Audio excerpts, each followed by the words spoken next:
ശാശ്വതികാനന്ദയുടെ സഹായി സാബുവിന്റെ ആദ്യ വെളിപ്പെടുത്തൽ റിപ്പോർട്ടറോട്. ശാശ്വതികാനന്ദയുടേത് മുങ്ങിമരണം തന്നെയാണെന്ന് സാബു റിപ്പോർട്ടറോട് പറഞ്ഞു.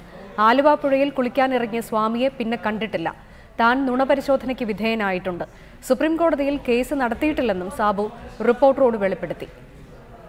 താൻ എവിടെയും ഒളിച്ചിരുന്നില്ലെന്ന് പറഞ്ഞാണ് മരണസമയത്ത് ആലുവ പുഴക്കരയിലുണ്ടായിരുന്ന സ്വാമി ശാശ്വതികാനന്ദയുടെ സഹായി സാബു റിപ്പോർട്ടറോട് സംസാരിച്ചു തുടങ്ങിയത്. ഞാൻ എങ്ങും പറഞ്ഞിട്ടില്ല. ഞാൻ എല്ലാ ദിവസവും എൻ്റെ ജോലിക്ക് പോകുമായിരുന്നു. കൃത്യമായ രീതിയിൽ പോവുകയും വരികയും ചെയ്തുകൊണ്ടിരുന്നു. ഞാനെങ്ങും ഒളിച്ചിരുന്നിട്ടില്ല.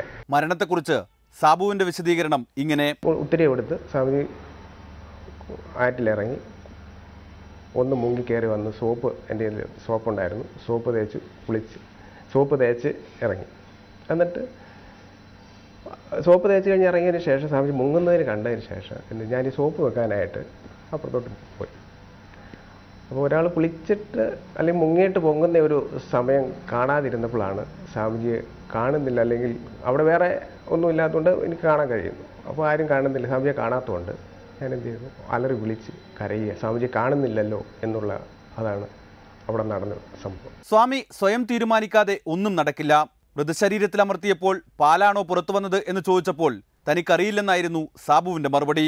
താൻ നുണപരിശോധനയ്ക്ക് വിധേയനായിട്ടുണ്ട്. സുപ്രീം കോടതിയെ സമീപിച്ചിട്ടില്ല. ഞാൻ നുണപരിശോധനയ്ക്ക് എനിക്ക് കിട്ടിയ നോട്ടീസാണ്.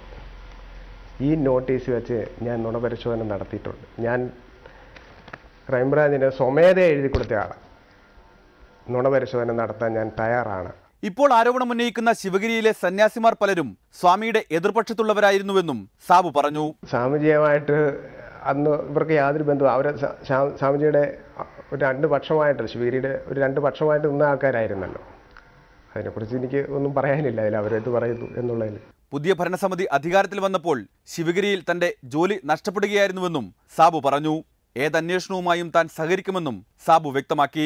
പുതിയ ഭരണം വന്നപ്പോൾ എനിക്ക് സ്കൂളിൽ സ്വാമിജി മേടിച്ച് തന്ന ഒരു ജോലി ഉണ്ടായിരുന്നു. വേറെ നിർവാഹമൊന്നും ഇല്ലാതിരുന്നുകൊണ്ട് സ്വാമിജി എനിക്കൊരു ജോലി തന്നിരുന്നു. അപ്പോൾ അതുകൊണ്ട് 300 രൂപ 400 രൂപയാണ് കിട്ടിക്കൊണ്ടിരുന്നത്. അപ്പോൾ അതിൽ നിന്നാണ് നമ്മൾ ഇങ്ങനെ കഴിഞ്ഞു പോയിക്കൊണ്ടിരുന്നത്.